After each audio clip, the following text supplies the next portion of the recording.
Okay, good evening. Right. So today, first we want to do a topic in uh, professional practice. So let's finish that topic. It's a very small topic, and together with the past papers. Okay. So that topic is internet issues. Last time we finished intellectual property related issues. So today we want to finish internet issues. Okay. Ethical IT developers perspective, notes are not yet added. So therefore, we will finish this because notes are not added to this one and this one. So we will finish this and concentrate on other topics and wait, see whether they will add notes for these two. Otherwise, we will just go through the reference book for these two. Okay. Anyway, I did a small introduction to this topic as well. Right. Right. So internet issues. It's a very small topic. I will again use in the UCSC note. Uh, And at the end, we will do the past paper questions of the last 3 years. Okay. Right. Internet issues. So remember, IT profession is heavily related to internet. Uh, so we build applications for internet and we frequently use internet for our knowledge and so on. Okay. So therefore, you must know what are the possible problems, issues, not only the opportunities, right? The issues, misusages, best practices, right?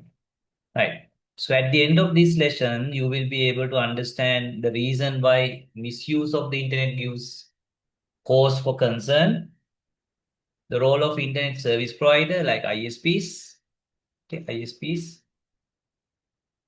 the different type of concerns when it comes to using internet, types of cyber attacks, and some e-commerce related concerns, regulations, and so on, because e-commerce is related to internet.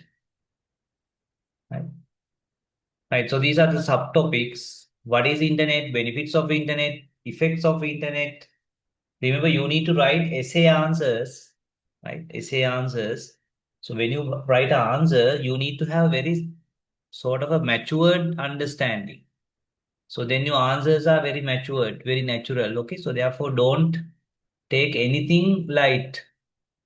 Maybe you will feel like, okay, I can write answer, but I see check whether is it good enough as a final year degree level answer, right? Because sometimes when we read an answer, we can clearly see that it's not up to the degree level, maybe certificate level.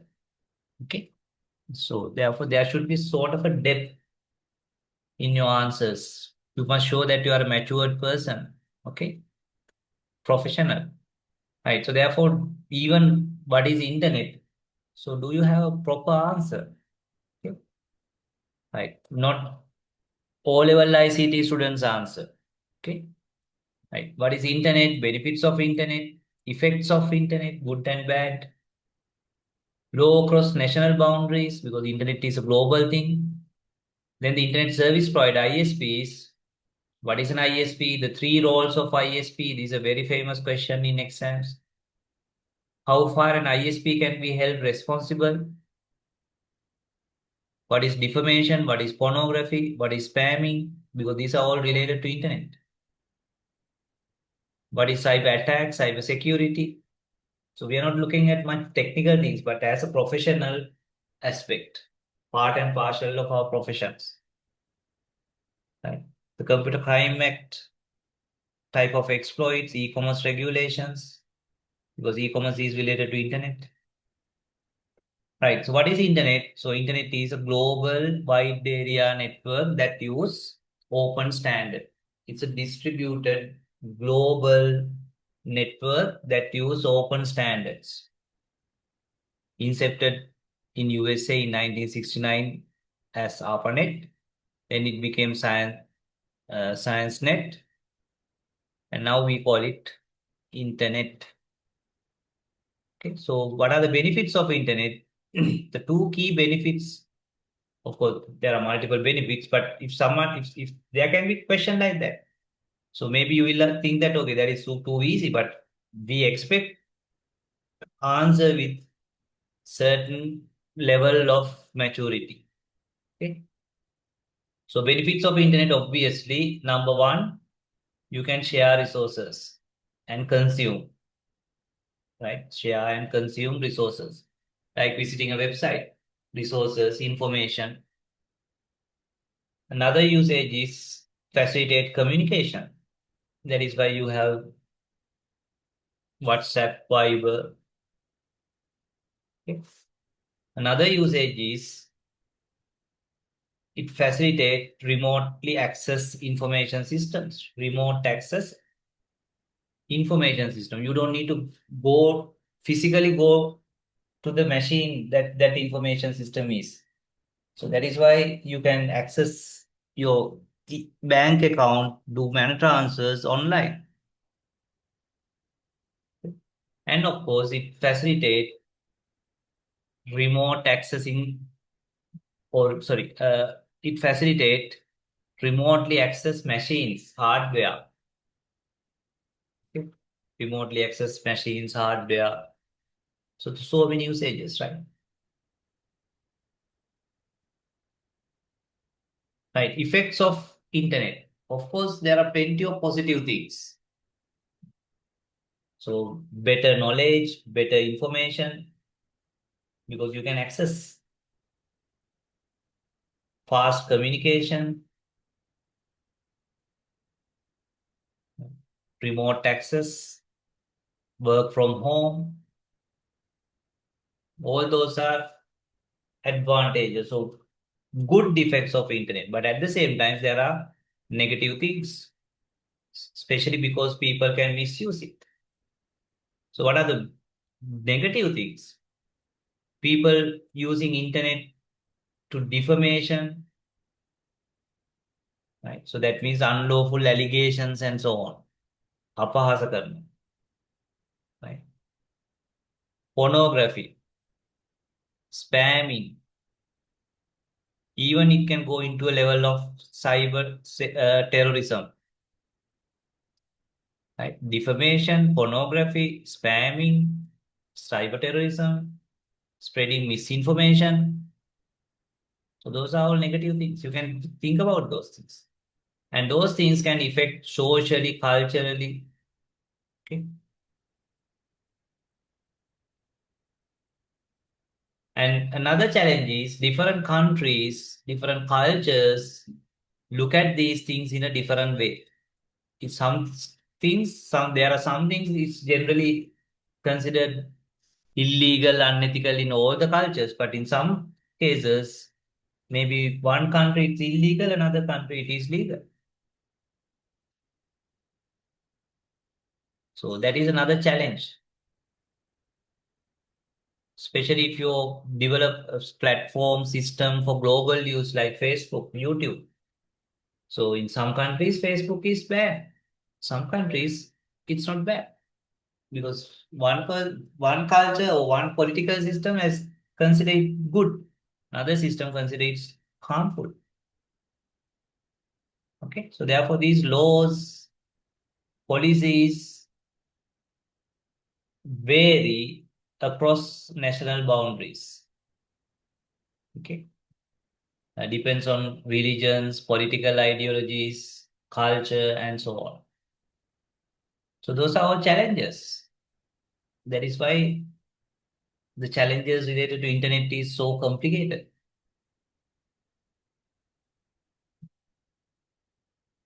And also we can't forget about the role of the ISP, internet service providers. To what level they are responsible. Okay. Right. So what is the internet service provider? ISP. ISP is the organization entity. It can be business entity like SLT, Dialog, Starlink. So they facilitate the users to access internet. Simple as that. right? Provides individuals and organizations access to the internet and other related services. So that is what ISP is. Okay. So ISPs can be businesses, community owned, non-profit, privately owned. So many differences are there. In Sri Lanka, it's more commercial, like Dialog, SLT. Right. So the three roles of ISP, this is very important, and almost every year there's a question on this. What are the three roles ISP need play? Right.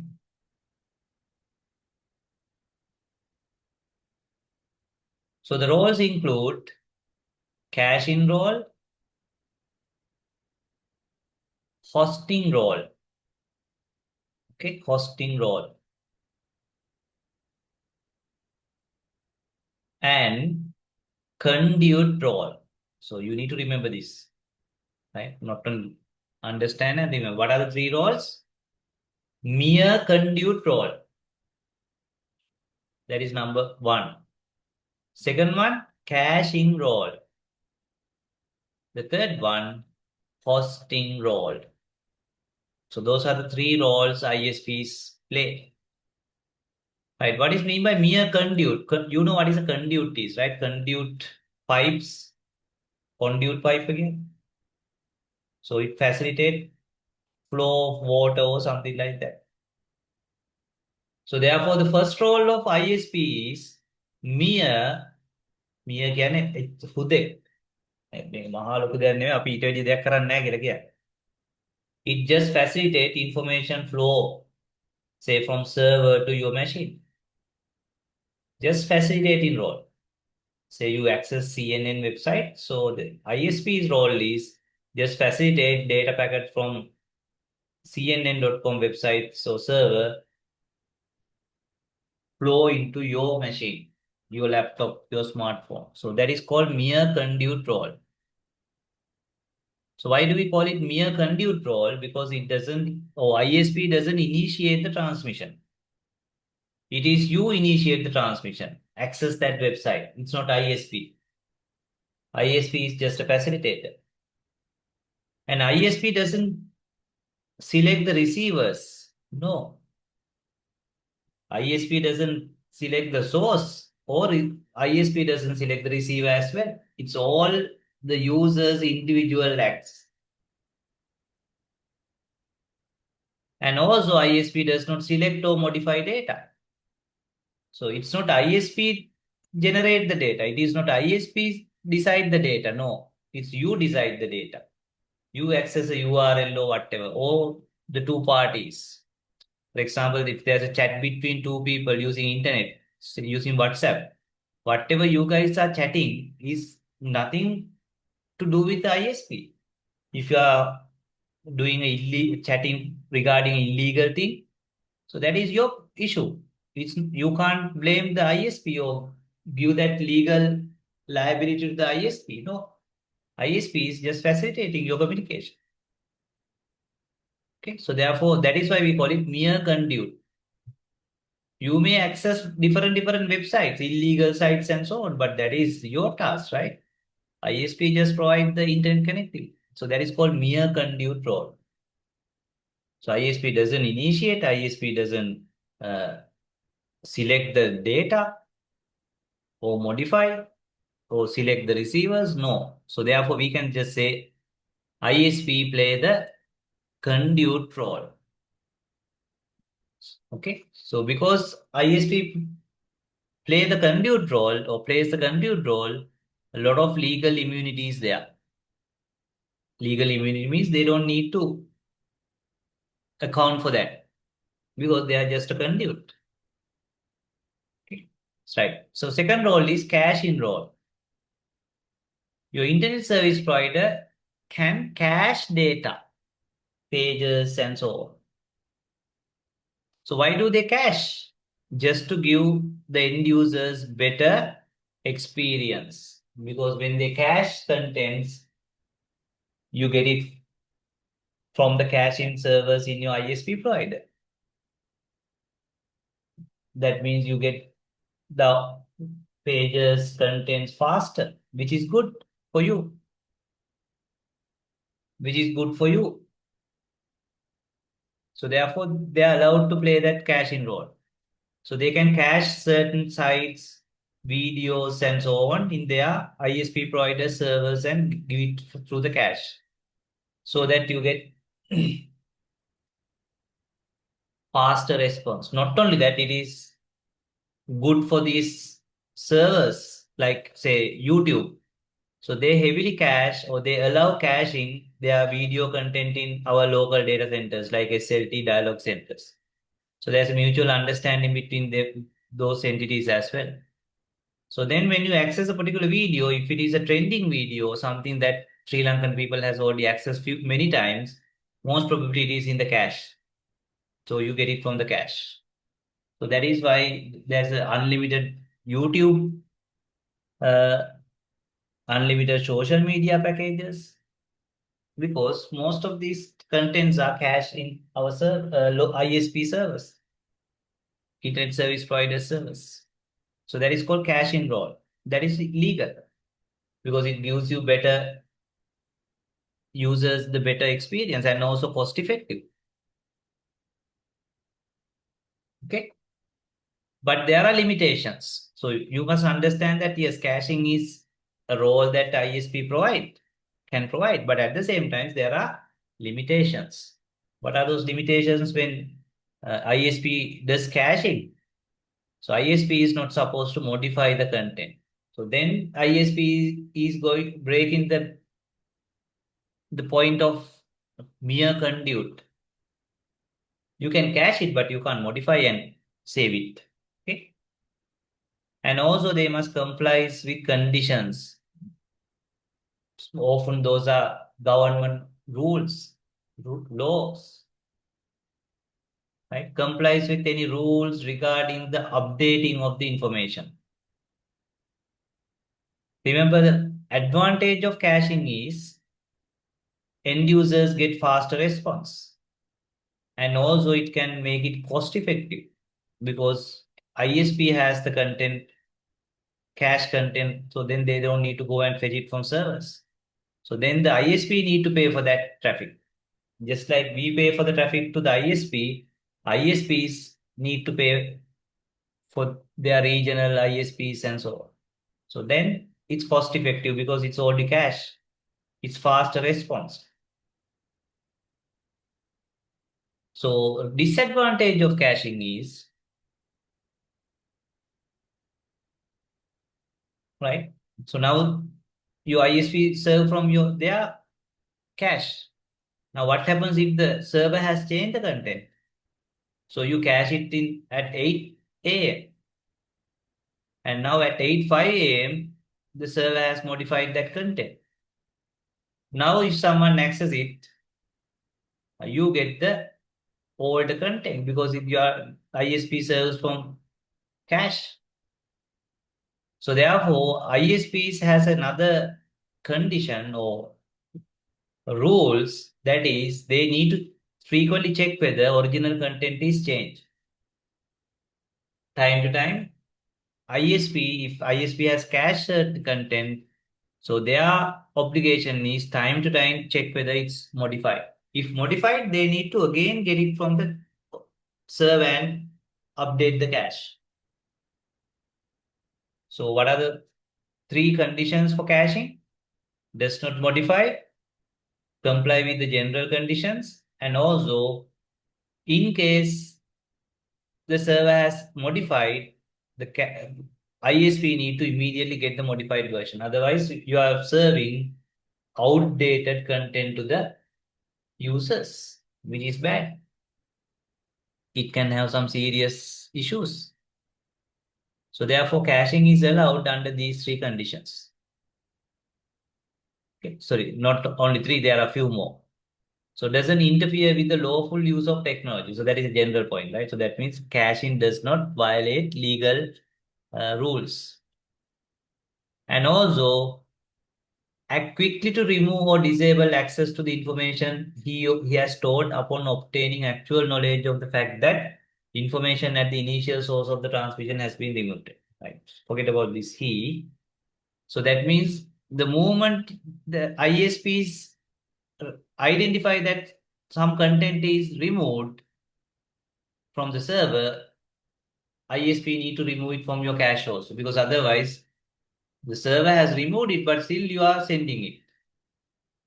It's just like when it is updated, you need to get the updated copy. When it is deleted, you need to just delete it from the cache, because otherwise you are sending content which is not right now available in the server. That is misleading. Right. So those are the 5 points. Okay, 5 points. Doesn't modify, comply with any conditions. Right. Comply with any rules regarding updating, complies with any rules regarding deletion of the original content. And of course, doesn't interfere with the lawful use of technology. Okay. Right. Now we move on to the third role. Right. Mere conduit, host, caching, hosting role. So ISP providers can host resources. Of course, not only the ISP providers, others also can play that role. But often ISP providers also play that role because it's another revenue for them. So that means ISP provider can store information provided by its customers and so on. Okay.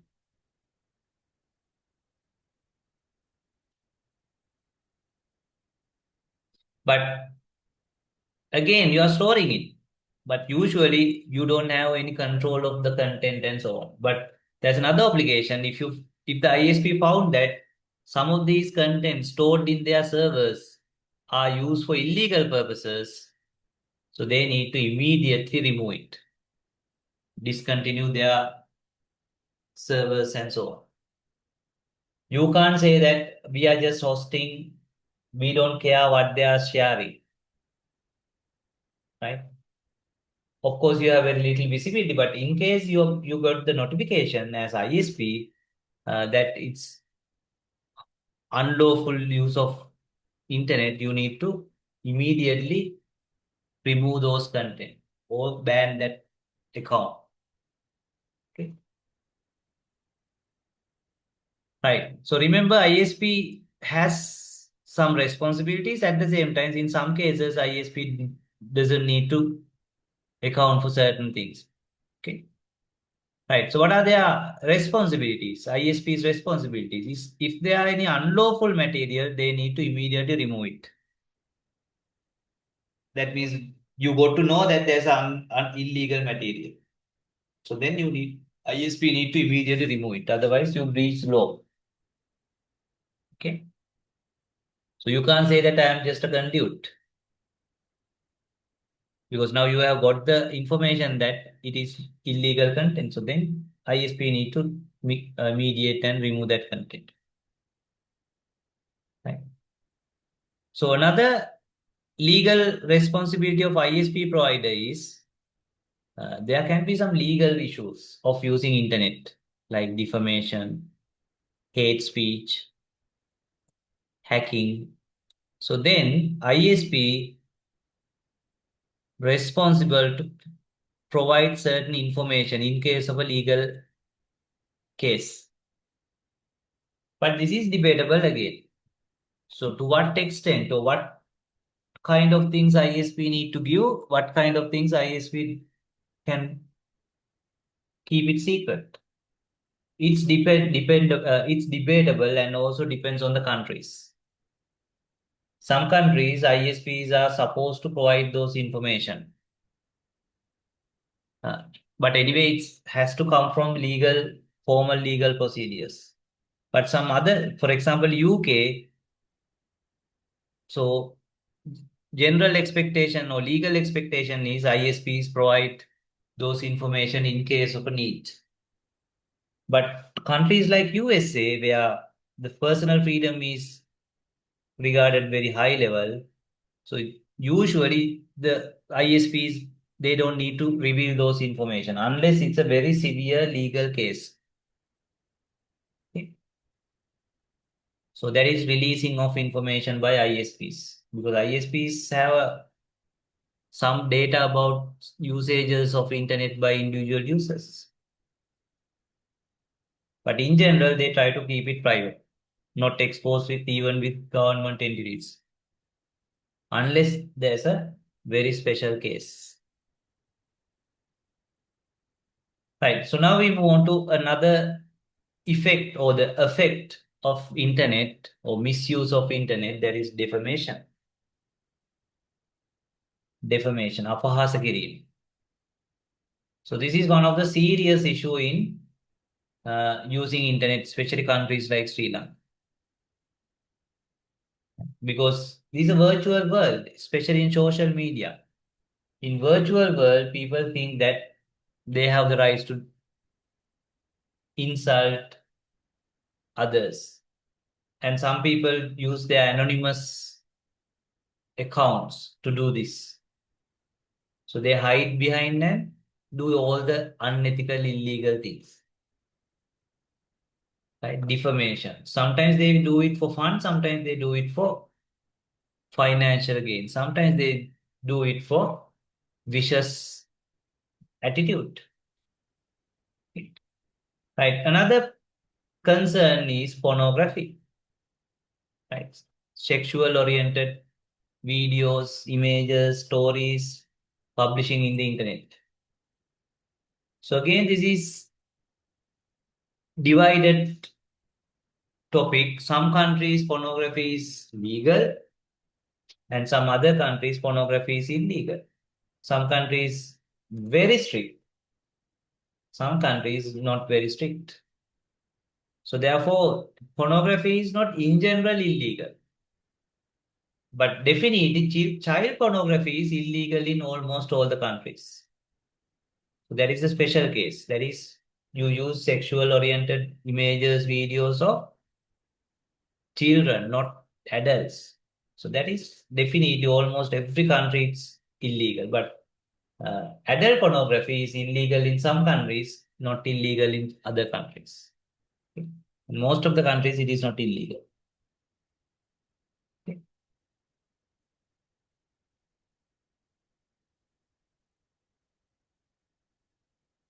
And another issue with pornography is people use organizational resources to access. So that reduce the productivity and some other concerns like customer handling and so on, because those things can be exposed to the customers, which may affect the reputation of the organization. So those are some more concerns when it comes to using internet. So another issue is spamming. So spamming means sending unsolicited messages. I have not requested email from you, but you are sending it maybe once a week, promotions and so on. So that is maybe unsolicited message. So again, spamming is always unethical, but not every country it is considered illegal. Some countries it is perfectly legal. Spamming is legal, like USA. Under very severe conditions only they consider spamming as illegal. But there are some countries, especially European countries, spamming is illegal. Okay, because spamming kills our productivity.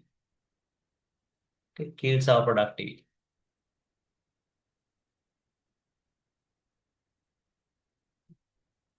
Right. So these are the issues. So negative things related to spamming reduces receivers' capacity to communicate effectively, because the receiver need to look at spam mails also, because then only he knows that it's spam. But in order to decide that, you need to read it. But these days there are plenty of spam filters, AI-based filters also, which automatically detect spam mails, and sometimes they just put it into the spam box. Okay.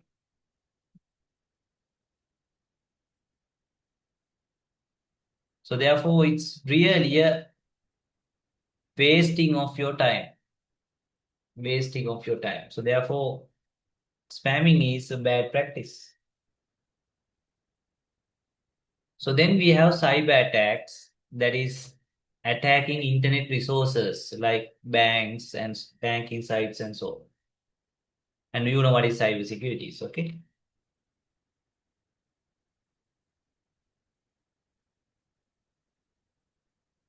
So why computer incidents are so prevalent? Why it is so frequently reported?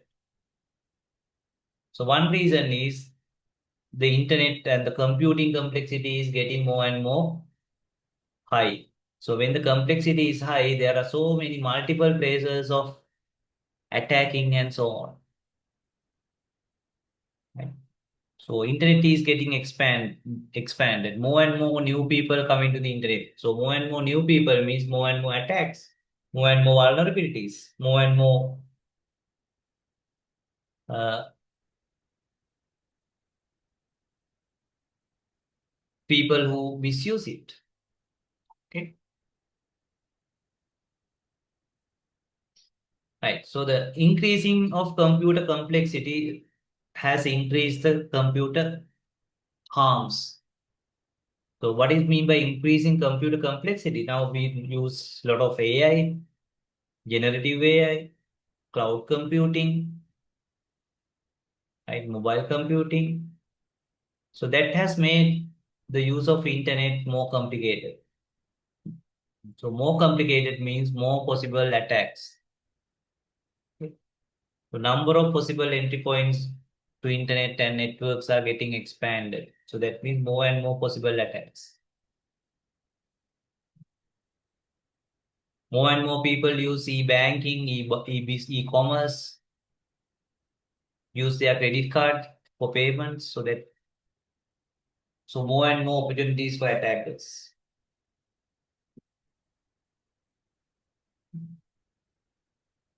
So a lot of organizations these days follow the policy of bring your own device, BYOD.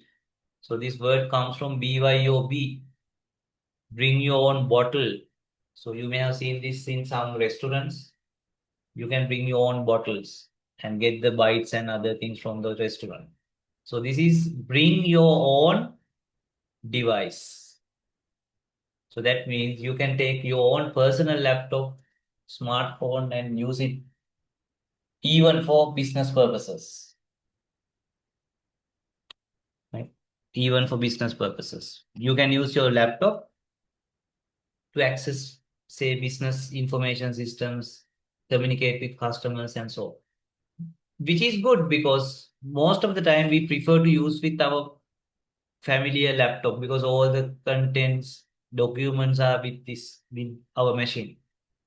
So that gives you a lot of convenience, especially if you do work from home also, maybe 50-50. So then you have the same machine at home. But this create additional security concerns because your own machine is not under control of the IT department. So you use it for your personal things also. So therefore, there's a high chance that your computer is affected with viruses and so on. So then you connect to your business organization's network. If there's a project, if there's a worm or something, there's a high chance that it spread into the your business network. So you those things you need to understand challenges. It's not just spamming and blah blah blah. Beyond that, okay.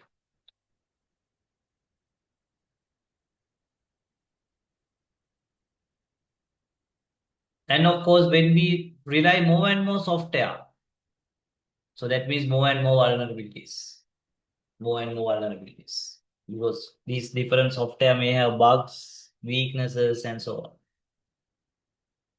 Okay. And also these days, there's increasing sophistication of attackers.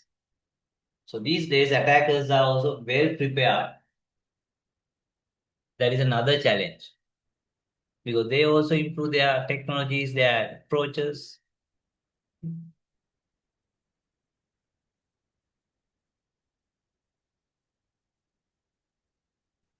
Right. So when it comes to computer, internet related concerns and so on, hacking is a major threat. Hacking means illegally access systems, unauthorized access. So two words related to, or very important word related to hacking is hacker. So there are two type of hackers, black hat hacker, white hat hacker. Black hat hacker is the one with vicious objective of breaking into systems, destroying content, steal information. That is black hat hacker, which is severely illegal. At the same time, there's a profession called white hat hackers. So their task is proactively test and identify vulnerabilities, issues in your information systems. So therefore, they are also try to hack it, but just to check whether it can be hacked or there are vulnerabilities. So their task is make it safe. Okay. Black hat hacker, white hat hacker. So cracker is another term. Actually, cracker, we can use it same as black hat hacker. Cause problems, steals data, corrupt systems, or vicious. If it is a vicious purpose, it's black hat hacker. But if you are a security expert, you are a white hat hacker. Your task is eliminating issues, identify and eliminate. Okay. Hacker. So then malicious insiders are there. Malicious insiders means inside the organization. So there are people who has having vicious mindset. So they try to disrupt the business operations. Okay. Maybe they are not satisfied with the management and so on. Right. Some more like industrial spy getting information from other businesses, secret informations. Cyber criminal, okay, you know those things, right? Hacktivist. So hacktivist means they hack systems not to disrupt it, not to steal data, rather just get the attention of the general public. And then they can give us specific message to the society. Take that as opportunity to voice. Right? So that is called hacktivist. So cyber terrorist means use of internet, World Wide Web to promote terrorism.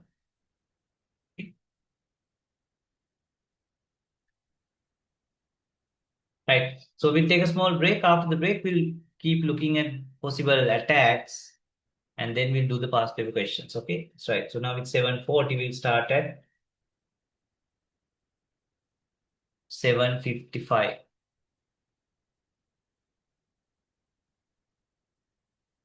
So we'll finish the slides and do past papers. Okay. 7:55.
Okay, so let's continue.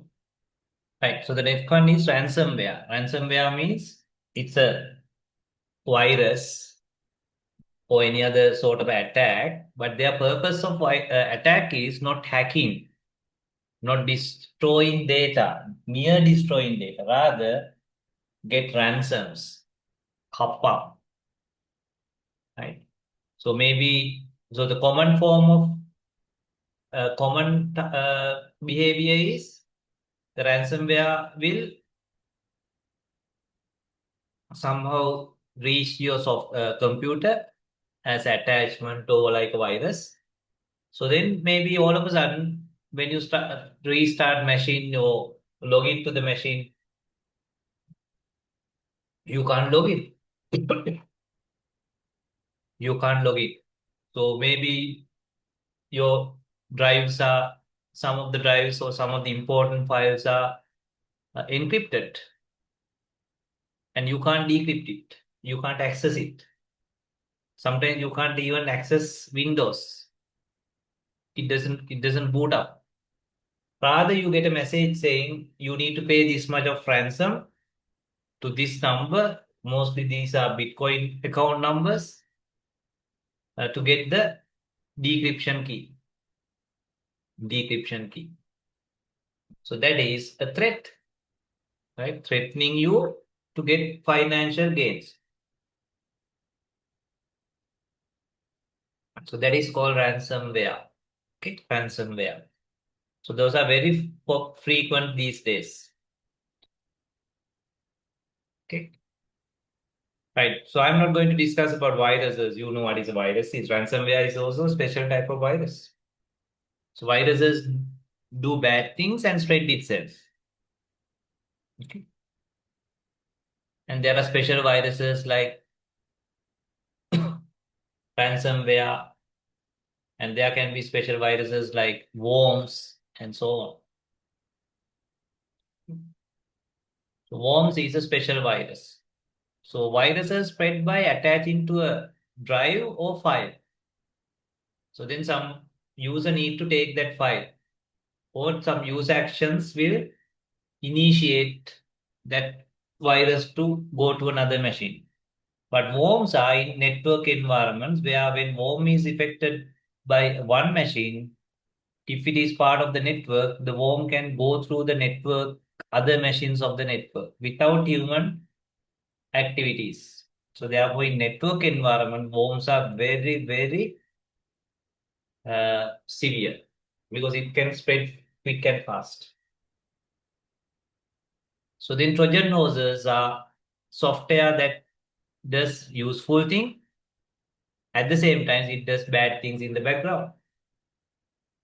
Right? So mostly Trojan horses are part of uh, illegal copies of software. So people like to get free copies, right? Free or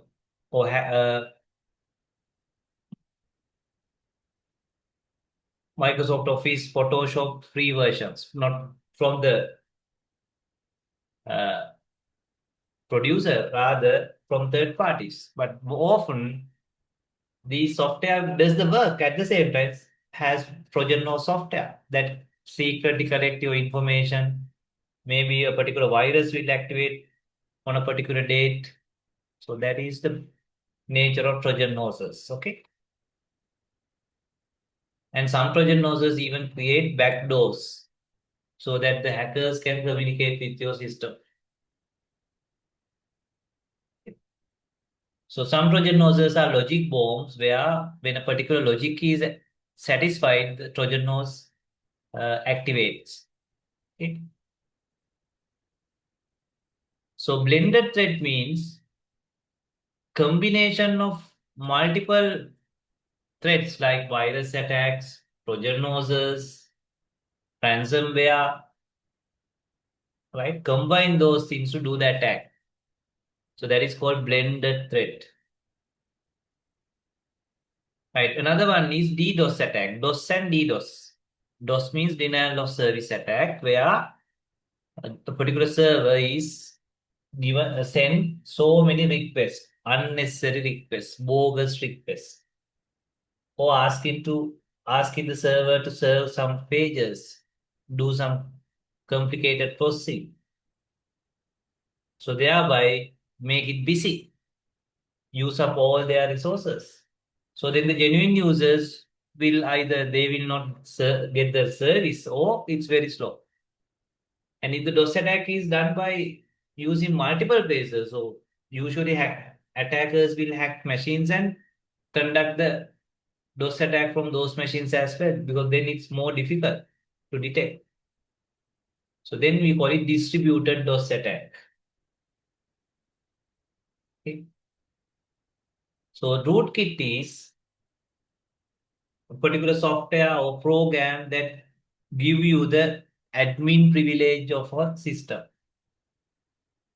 Okay. Rootkit. So once rootkit you get the access from rootkit, you can pretty much do anything you want. Activate a ransomware, hack it, and so on. Okay. So then the phishing. So phishing is sometimes we call it social engineering, fooling ignorant people, stupid people, right? It's not a technical attack, it's more social engineering, fooling people and get monetary, financial, and other benefits like fake promises or convince them to do some illegal transactions like money transfers, and in the middle the victim is compromised. Victim's money is transferred. Now, no, they don't respond anymore. That is called phishing. It's similar to phishing, but the word P is used, right? Phishing. So there are special cases of phishing. Phishing is in general use of internet electronic media. So that is the general term. Special terms of phishing is smishing and wishing. So smishing means you do the phishing using SMS. Wishing means you do the phishing using voice messages, like voice messages. But ultimately, the objective is fool the users and get some benefits, exploit them. Right. Another term is cyber spionage. So that means deploy some software and steal information from system machine. Okay. So these are mostly happen in industrial international level, right? International level. For example, taking stealing some industrial secrets, business secrets. So there are a lot of allegations from Western countries, USA, saying that China is doing cyber espionage, organized level, right? Cyber espionage, spying other countries, businesses, government servers, and so on. Okay. So those are usually high value data, business, defense, political, sensitive data. Okay. So cyber terrorism is use of internet to organize site terrorist activities and sometimes even implement those, and sometimes just to spread the terrorist ideas. So the final subtopic is the e-commerce related concerns, because e-commerce is related to internet. Remember, our topic is internet related issues. So when we people go for more and more e-commerce, there are some issues, practical situations which may violate law, ethics, okay, like privacy of the customers, right? Unethical marketing. So those are possible, right? So let's do some past paper questions. So we start with 2024 question 2.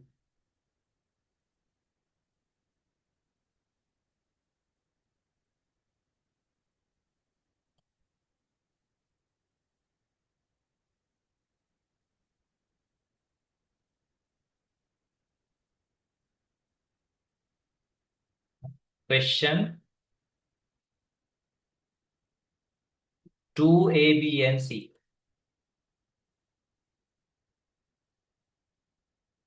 Remember, you get only two questions, sorry, three questions. Right. A.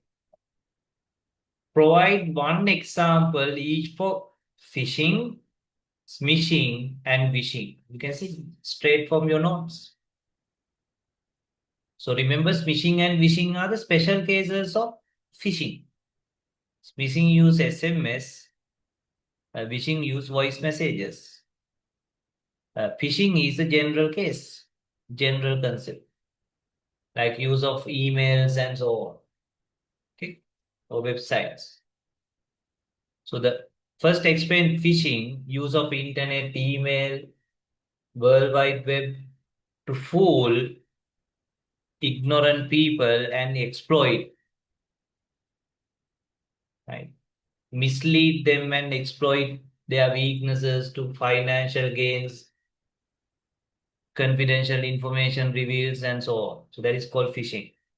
Then you can explain that if phishing is done using SMS, it is called smishing, and phishing is done using voice messages, it is wishing. Okay. So phishing is actual act of fraudulently using email to try get the recipients to reveal personal data, not only personal data, even financial gains and so on. Right. Your note is mainly referring to email. Actually, it's not just email, internet, anything. Because phishing is the general term. So then when you use SMS, it is phishing. It's a variation of phishing. You need to explain like that. But it use texting or SMS. Wishing is another variation of phishing which involve voicemails. Right. B part. Briefly describe difference between cyber attacks and cyber security. So that is super easy, right? But make sure you provide final year level, degree level answer.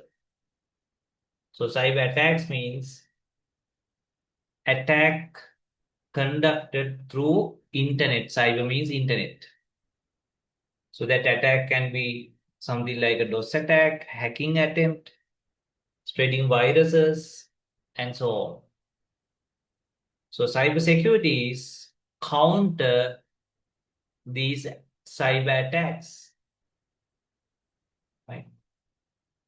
Counter, prevent, detect, cybersecurity. Okay, so you can read the answer. Right, C part. Explain the role of internet service provider in caching, hosting. Yeah, in caching and hosting, two of the three usages. Right, caching and hosting. So caching, you must first explain what is caching. So storing recently or frequently used content in the ISP provider servers so that those content can be served from the cache. That is called caching. Okay. So then you can write down the obligations of the ISP provider when it comes to caching. Make sure that always keep the updated data. If it is deleted in the server, deleted from the cache. Right? So those are important. You don't modify the cache content. So then hosting. So hosting is keeping the shared resources in the ISP's servers. Hosting. And again, you can explain a little bit about the limitations and so on. So usually ISP provider has no obligations for the contents because they mere keep it. But at the same time, there are some obligations like if there's a reporting of illegal activities or illegal contents, So they need to immediately take actions because when they are informed. Of course, ISPs also can proactively review those things. Okay. And so you need to explain it. Okay. You can see it's a long answer. So what are the responsible use of caching by ISP? Right. So that is A, B, and C. So then we have question 4. You can see a lot of question. Question 2 A, B, C. Then question 4 B, C is also from this topic.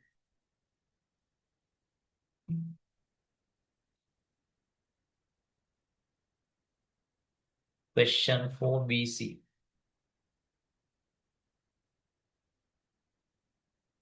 Right. Explain the following roles which are discussed under the topic of internet issues. Remember, this is last year paper.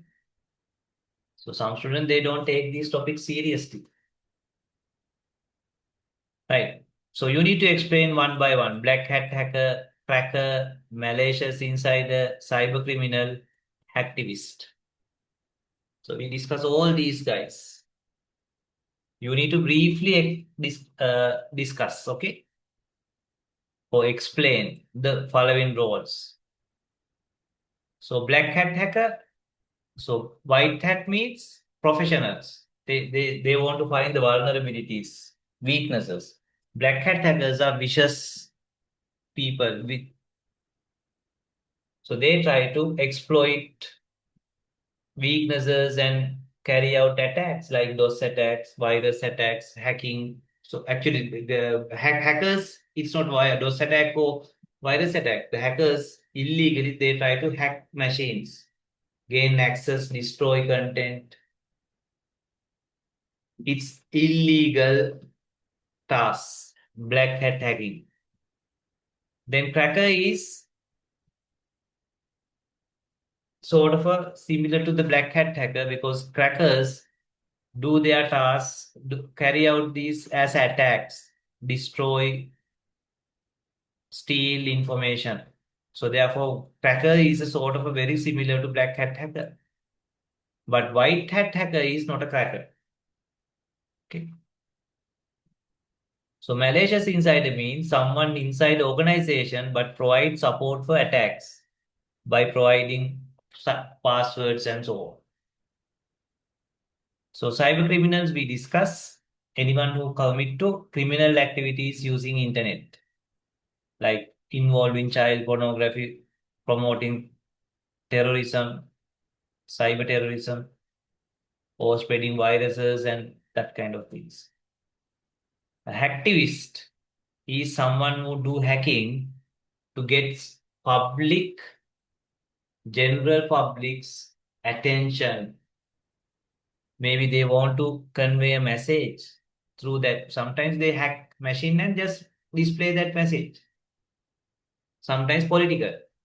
Say you are a supporter of Palestine, maybe you can hack and add a message supporting Palestine. Of course, I'm not promoting that kind of things, but just an example. So then you are a hacktivist. But hacktivism is also illegal, right? Because you are accessing others' machines and so on. So don't think that it is legal. So briefly describe how DDoS attacks can take place. So distributed DOS, distributed denial of service, right? I explained you. So DOS means you a particular attacker with his or her machines and so on sending unnecessary requests just to make servers occupied, then make it impossible or very slow for the genuine users to access. Right? So if you carry out it in multiple machines, it's a DDoS attack. Right. So that is 2024. So let's go to the 2023.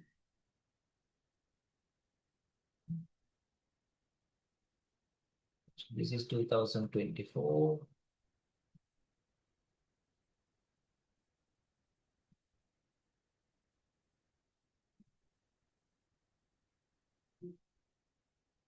Right. So 2023 question A 4 A B C D.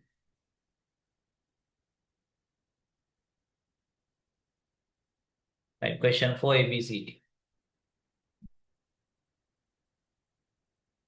You are given a set of scenarios and list of terms related to each scenario. These scenarios and terms are related to computer security and computer crimes.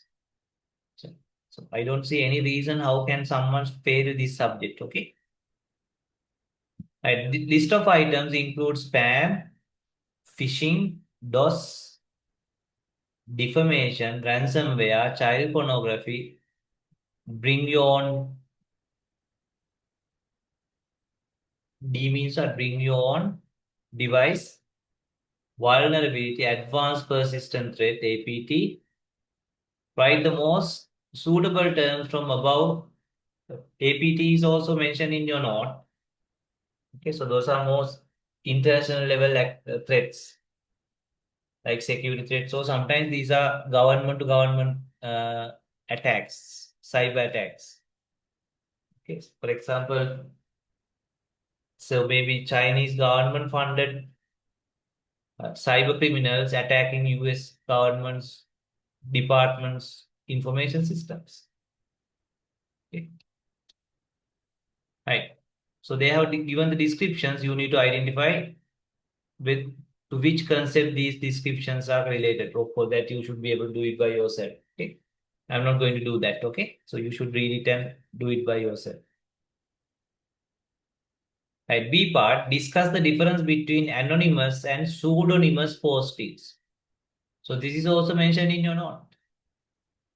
So you know what is anonymous is, right? Anonymous means, for example, if you take Facebook, uh, you can post as anonymous, right? For example, if you go to some uh, groups, so they have allowed posting without revealing your username. That is called anonymous. Okay, anonymous. So that preserve your privacy while you get the freedom of expression, but you preserve your identity. You don't reveal your identity. So pseudonymous means you have a fake name, right? Sometimes pseudonymous is severe because maybe you just pretend like someone else. Maybe you blackmail that guy by behaving in a very odd manner. So that actual real person's reputation is damaged. So that is called pseudonymous posting. Both are allowed. For example, even Facebook allows, but at the same time, these things can be misused very easily. Or maybe they don't have the guts to reveal their identity. Maybe they have some personal issues. Or they have very serious vicious motivation. Okay. At C part, discuss two responsibilities of the ISP in allowing anonymous and pseudonymous postings. So usually ISPs, they don't care, right? Whether you are using anonymous or pseudonymous. So maybe that is a concern for the application, right? Service provider, not for ISP. For example, in some platforms, they don't allow uh, fake accounts. So they always try to verify if you are the real user. But of course, when it comes to ISP, so they don't care this about much this anonymous or pseudonymous, right? So the responsibility of ISP provider is in case there is a illegal activity which is carried out using anonymous or pseudonymous login. So ISP provider is legally bound to collaborate with the police and other law enforcement authorities, providing those details. Because maybe you are posting it anonymous, but ISP provider has the IP address. at that time, for this particular task, this IP address was used. Okay. So those are the responsibilities of the ISP provider. Okay.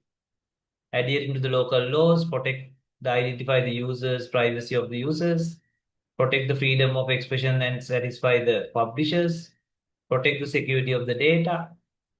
So they need to balance out. They need to balance out.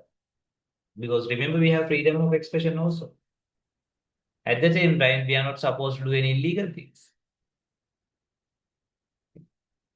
Right. So that is 2023 paper. So let's do 2022 paper questions also. Question 3 A, B, C, D.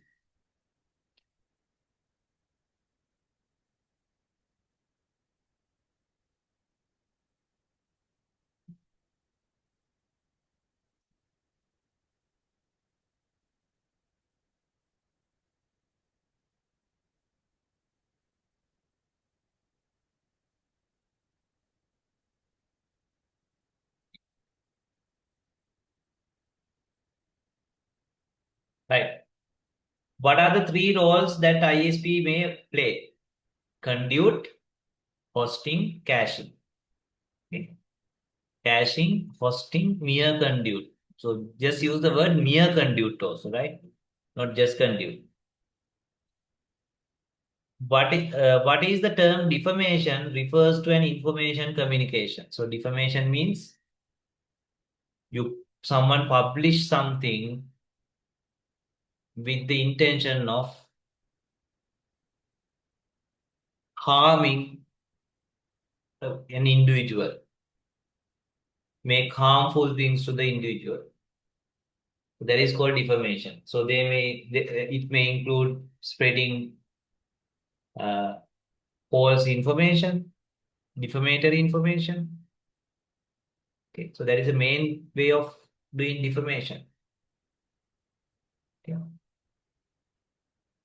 Maybe using anonymous, pseudonymous post, make that person's uncomfortable. Okay. Defamation is instead of communicating. Just give me 1 minute.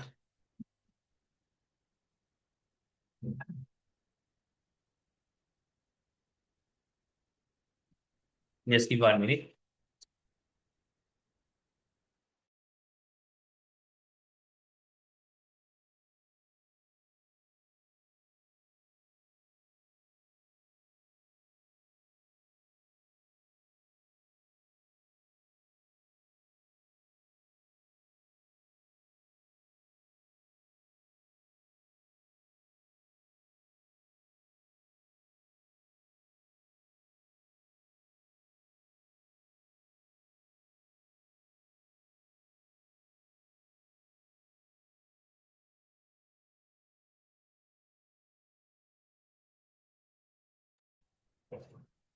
Right. Sorry for that. Okay.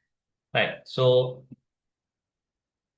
that is what defamation is, right? You don't need to explain it long, but make sure you highlight the words like false statements, damage the reputation of that person, vicious intention. So those are the words you can use, right? False information, vicious intention, damage the reputation of the. So those are important words.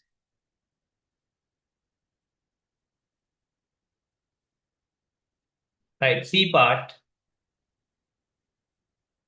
The given below are list of uh, perpetrators. Perpetrators means illegal, unethical people acts, okay, of computer crimes and damage. Right? Black hat hacker, white hat hacker, cracker, industrial spy, cyber criminal, hacktivist, cyber terrorist, malicious insider. Now you must be pretty familiar with these words. Write the most suitable name for the perpetrators of the computer crime against the respective description. So that you should be able to do by yourself.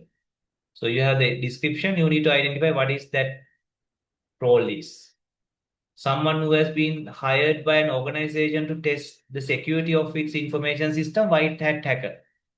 because this guy has been hired. This guy is a professional, right? So now you should be able to identify the others. Okay. Like D part, explain the difference between cyber espionage and cyber terrorism. So we discuss both, right? So that you can refer to the note. Okay. Right. So that's it. 2022 paper. Okay. Right. So we have finished. Now the other topic we UCSC has not published, so therefore we will now take a small break for the professional practice subject, and maybe when the exams are nearing, still if they have not published anything for 1 and 7, I will again do a quick revision using the reference books, and then that we don't need to do any other past papers because at the end of each topic we have done the past papers. Now we have covered 3 years of past papers. Uh, but this one's past papers we have not covered. Actually, from this topic, they have not asked any question also, right? Direct question. But anyway, when the exams are nearing, if UCSC has published anything, I will go through the UCSC notes. Otherwise, I will just prepare a small note from your reference book and go through this and finish the syllabus. Okay. Right. So from management side, we are going to do a very small topic, controlling. So today we want to stop a little bit early, but let's do controlling because once controlling is done, management side is over. So then we are into the entrepreneurship part. Okay, right. So this is very smallest topic, so therefore let's do it. It will take about 15 to 30 minutes. Okay,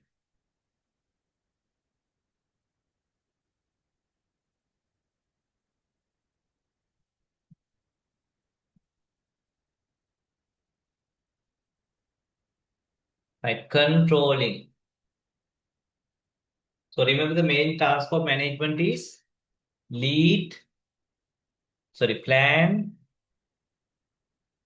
organize, lead, control. So we have covered plan, organize, lead. We are into the last topic in management, that is controlling. So remember, we only cover the core tasks. So there are some supplementary tasks like communication and so on. But we are more into this because we have already done some of these things in under your semester 2, 3 communication skills and so on. Right, controlling. So at the end of this lesson, you will be able to define the concept of organizational control, know the process of management control, identify different types of organization controls, identify different methods of organizational controls, like types, methods, process, and concepts. Okay. So by the way, what is mean by control? So remember, this is not controlling people. This is controlling the process. Remember, we had a plan. In management, we always plan things. And then we organize, allocating resources, budgeting. So then we take leadership, initiating, motivating. So then why do we need to do controlling? Because yes, we have a plan, but our operations do not always go according to the plan.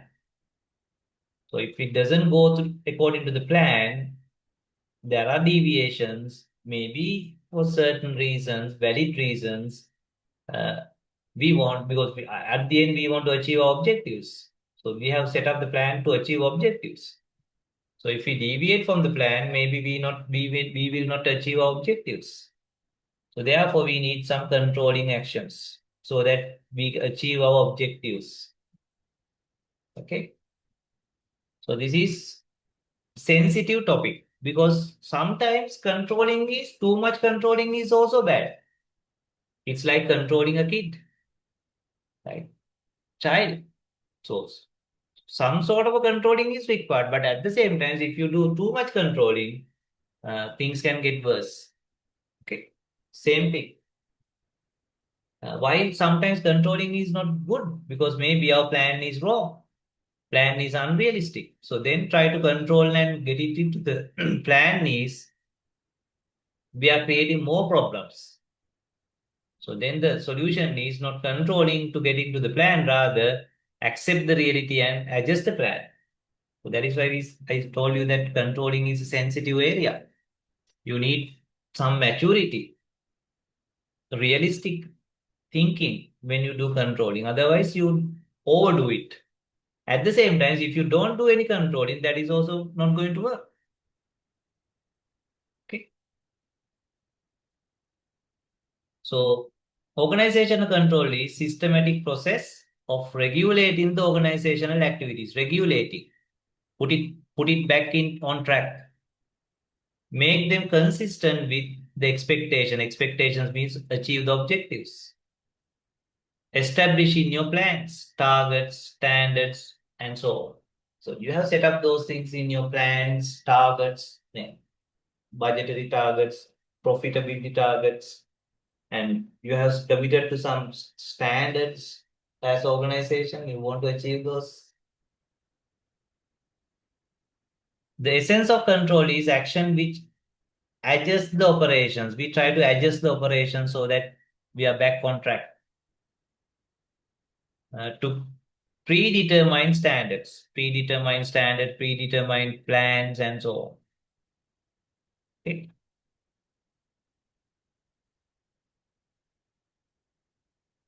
So control involve some checking, testing, regulation, verification, adjustments, and so on.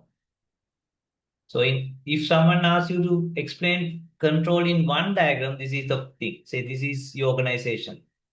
So this is your objective, organizational objectives. So you have to achieve this objective. But there can be variations, deviations. But we need to set the standard. We are not supposed to deviate beyond this. So as long as you are within the limits, you don't need to take any control actions because you're on track. But if you feel like you're deviating from the expected standards, values, so you are supposed to take control actions. And at the same time to time, verify whether your plan is correct. If plan is not correct, no point taking control actions. Okay. If your plan is not correct, if your plan is not realistic, so then the best thing is modify the plan. Okay. So therefore, this is something you need to do with purpose. Okay. Right. So this is the control process. So you have established the standards at the beginning, right? Standards, plans, objectives. So then time to time, you need to measure the actual performance. You have the expectation here.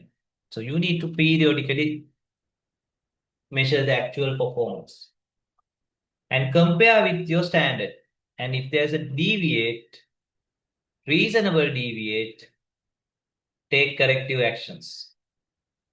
But if there's no deviation, considerable deviation, you don't need to do anything. That means don't control. Don't control for the sake of control, right? සමහරුයි පොඩි ළමයි හදන්න තේම නේද? Controlling for the sake of controlling. මේක හොඳට ඉන්නවා කිසි කරදරයක් නැහැ, අවුලක් නැහැ. හැබැයි ඒත් අනම්මන කියලා. හැමතිස්සෙම කච කචේ දෙමව්පියන්ගේ. So same thing can happen in organization. Sometimes the managers try to control over, right, unnecessary level. But at the same time, if there are needs to control, yes, you need to do it. Okay. Right. So this is a classification of controls. Input controls, process controls. Okay. So input controls are to anticipate and prevent problems. Those are preventive controls. You proactively take controls to prevent possible future issues. Process controls means you monitor and adjust ongoing activities. That means you have identified that we have deviated from our standards. tolerance limits. Then this is more corrective action. These are more preventive actions. So preventive actions can be controls. Corrective actions can also be controls. Okay. So this is a different sort of a classification. Like financial controls means these controls are related to the financial activities, cost, right, expenditure, and so on. Then non-financial controls are controls which are not directly related to financial things. Okay, like quality and so on. Right. So in order to control in organization, so there are different techniques. Okay. Different techniques and more new techniques are emerging as well. So one such concept is open book management. It's a decentralized approach. Okay. So that means a lot of visibility for the employees, right? Expectations, current situations, and so on. So rather than keep those as a secret with your manager, so we try to publish most of those items openly to the team. So that is why we call it open book management. Okay. For example, in agile development, we discuss about burn down charts, Kanban board. So that is all about open book management. Right? Those are expectations and those are not just tasks of managers. It's your team's collective things. That is called open book management. Another concept is balance scorecard.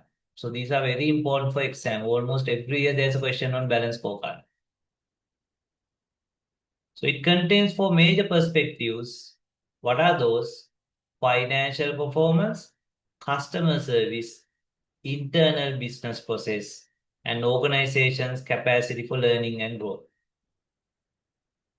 Okay. So this is more related to actually HR management as well, right? Balance scorecards, but bit of controlling activities are also there. So we look at it in these areas. What are those? Financial performance, customer service, internal business process, and organization's capacity to learn and grow. So that approach is called balanced scorecard approach because we look at different aspect of organization, organizational unit, or even an employee. Okay. Right. I told you it's a very small topic, very, very small topic. Okay. So we'll do few past paper questions, not much past paper question from this topic because this is very small topic. Okay.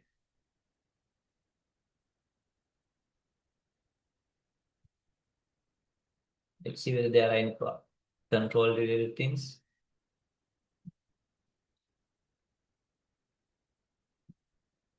I don't see any control related question because it's a very tiny topic. Okay.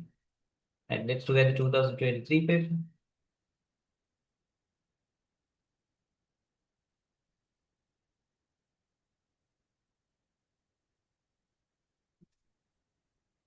I don't think there's any control related question here also. These are entrepreneurship questions. Okay.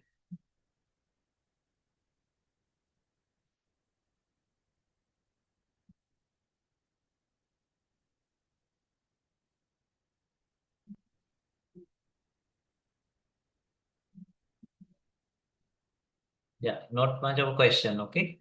Actually, I can't see any question also.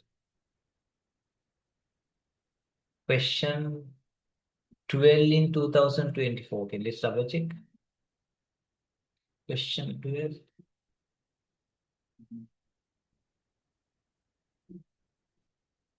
Yes, there's a balance scorecard question right here. We can do this one.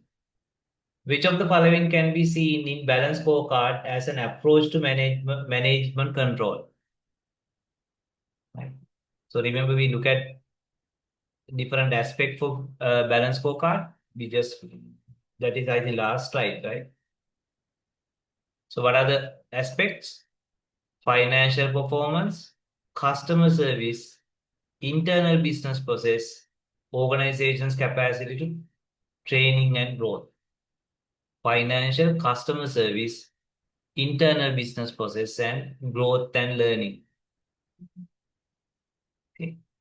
Let's see whether it's in the answers. Remember,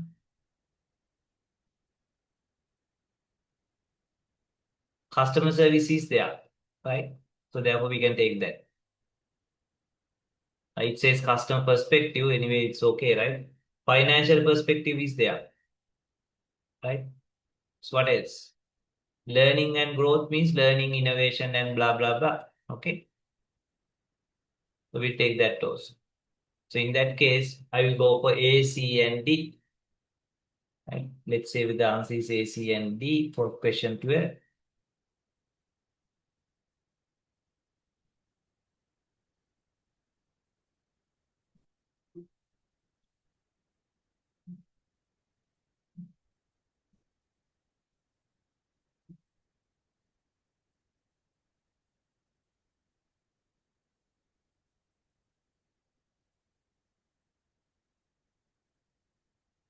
Yeah, A, C, and D, correct. Okay, correct. Are there any other questions? Yeah, A, C, and D. Let's see if there's any other questions.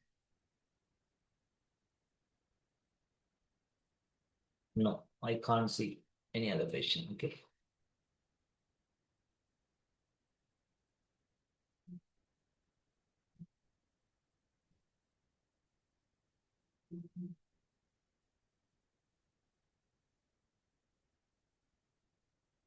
I don't see.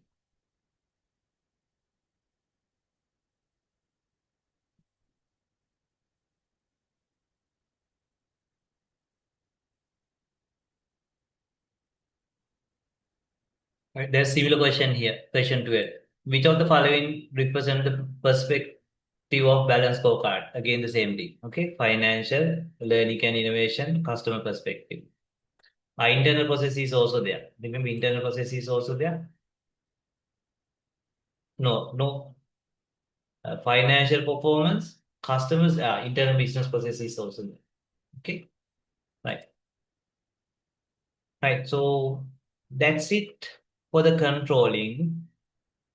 So that means we have finished the management part now, right? Management part. So in the next class, when we do management and entrepreneurship, we'll move on to the entrepreneurship topics. Okay. Actually, entrepreneurship topics are more interesting. Of course, all are very useful, right? But it's more interesting topics are there in entrepreneurship part. Okay. Right. So today I want to stop a little bit early.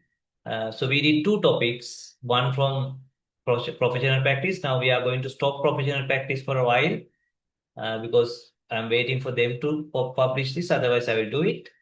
Uh, so maybe next week we can more concentrate on maths and maybe a little bit more about the information security, because information security we have now. Actually, information security difficult topics are over. Now we have the simple topics, right? Simple topics. Uh, so and also small topics. Okay. Right. We stop at this point, right? Thank you.